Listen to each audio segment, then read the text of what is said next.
Hello, Wolfpack. Back here on Bitcoin, and we've got this longer-term descending wedge formation that's been forming since mid-October, as you guys would already know. But what we have been doing, which is kind of interesting for Bitcoin, is we've been riding the top side of this wedge formation for about 1, 2, 3, 4, 5, for about 7 days, about a week now of just constantly retesting the top. And, you know, it kind of does beg the question, well, will we be breaking out or will we be rejecting? And there's lots of evidence to support both sides. But I suppose the main piece of evidence that would suggest a breakout is the fact that, well, we've been riding it for so long, and also the fact that in order for us to retest the downside, we'd have to lose 40k. Okay, and 40k is our major support zone. And so losing 40k is not an easy task to do for Bitcoin, for the bears to push us under 40k. Not very simple. And so some people would argue that the resistance coming from this descending wedge is actually less significant than the support coming from 40k, and hence a breakout is more likely. What I would argue is that, yes, although that is the case, I think that a breakout, even if it does happen, is going to be insignificant in itself. I think that what will happen, as you can see here, this red uptrending line, is we will possibly reject off that red line. We could go up to 45.5k, but we probably reject off of that as well. And if we get as high as something like 48k, a chance of rejection is just even more. In order to be bullish in the market, again, as I've said multiple times in previous videos, we need to be retaking 53k. And one of the reasons for that is because the bull market support band, the Ichimoku cloud, the Gaussian channel, and the 50-day and 200-day SMAs are currently sitting just below 53k, all of them, right? And what we can see on Bitcoin is that in order to break above 48k, we would have to basically conquer all of these things. And so 53k is just for extra clarification of the direction. But 48k is the most major resistance in my opinion.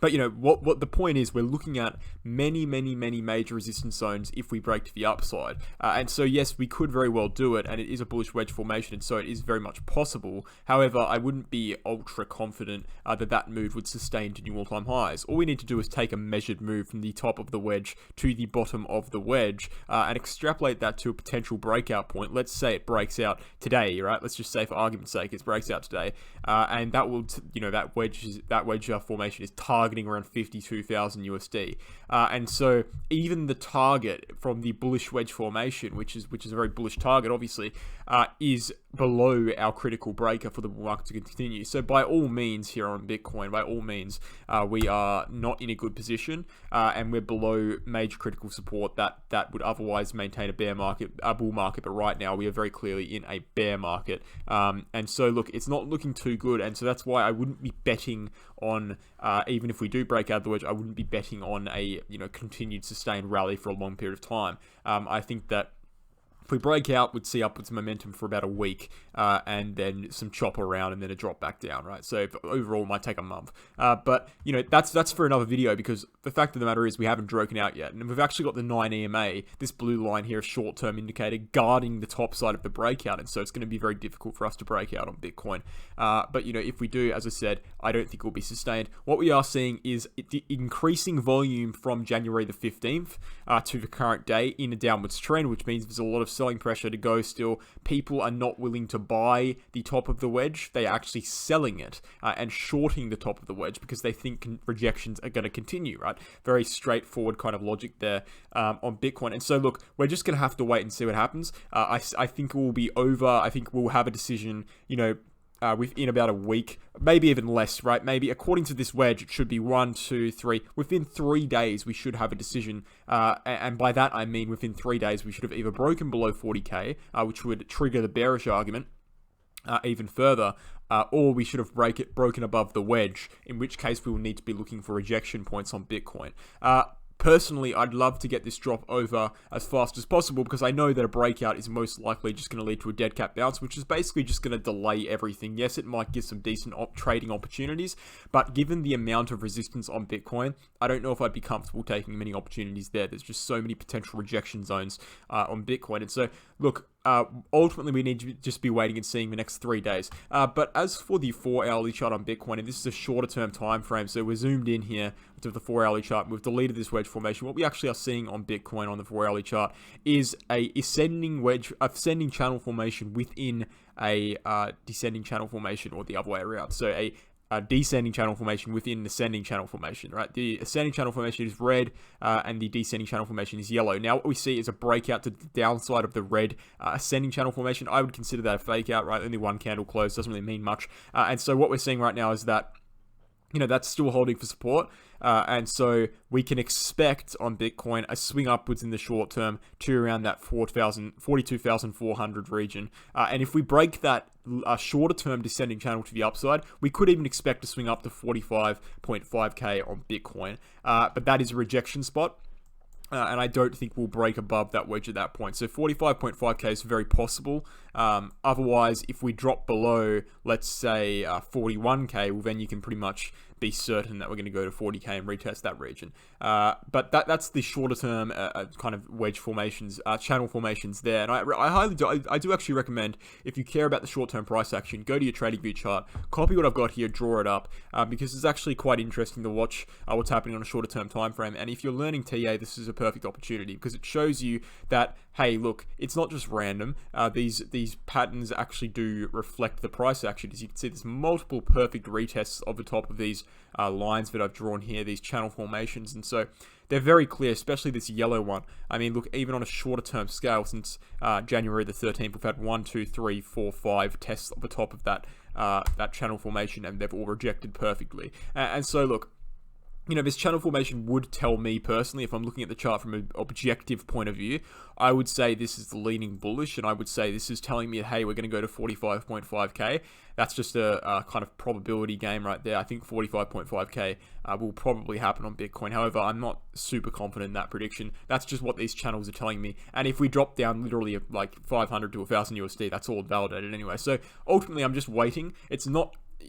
I've got some evidence there for a slight move upwards here, but it's honestly not enough for me to jump the gun and start investing or trading, because I'm not trading in this region. It's just simply way too risky. And I think that 45.5k, if we're looking at the daily chart, doesn't actually look that likely. Like, we've got that uptrending red line acting as resistance. We've got the descending wedge formation acting as resistance as well. Although it might look promising on the smaller time frame, we have to look at all time frames, and the daily chart doesn't suggest that, and so that's why I'm not confident in that prediction at all. But just based off the 4-hourly chart, that's what it looks like it's going to happen. But as for the 2-day Bitcoin chart, and I don't bring this up very often, but I do want to bring it up now, because I don't really, I barely look at anything other than the daily, the weekly, and the 4-hourly. Because I think those are definitely the most important time frames. But sometimes you do see interesting patterns play out on something like the 2-day chart. And these patterns that I wanted to bring up today is to do with the 52-day and the 202-day SMAs. And so what we're kind of seeing here is in previous cycles, such as 2014, we generally drop below the red line here, the 50, and we end up bottoming out at the 200, and then seeing a bounce, and then we ultimately drop. And when we lose that green line, when we lose the 200, we see extended downside movement. Okay, we have the same pattern here in December. We drop the 50-day, we come down, we bottom out at the 200, and then when we lose the 200, right, we end up dropping down even further to, price points way below where we lost it. And what we've done now is very similar. Okay, so we've actually lost the 50-day.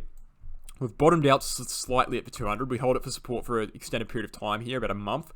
And then we've actually dropped below the 200 right now. And according to that trend, the next logical step, according to the 2-day chart, is a continued drop below, until we find a bottom. And it won't look like that, right? I'm expecting November, but I think, there is a decent chance that I could be very wrong then, and I have to be more flexible with that time frame for sure. But the point is, the trend is downwards, even on something like the 2-day chart. What I want to bring up quickly, I haven't looked at it before I planned this video at all, but I do want to look at it right now, because I've been kind of wondering how this is doing, to be honest, is the RSI. Okay, how is the RSI doing on the 3-day chart? Because the 3-day chart had, as you guys would know, some sort of RSI uptrend that we can draw here from December 2018 or November 2018.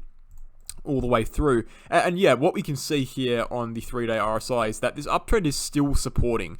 In fact, we're on that price point right now. And so if we drop below 40k and close the 3-day candle below 40k, that's pretty much the nail in the coffin for the 3-day RSI uptrend. That's very much going to be very bearish. We'll probably drop below that. So we're really looking at this chart as well. I need to pay more attention to this chart, because this is very clearly a 2.5 year almost, just over 2 year support line that's played out perfectly, or 2.5 year, actually 3 year nearly.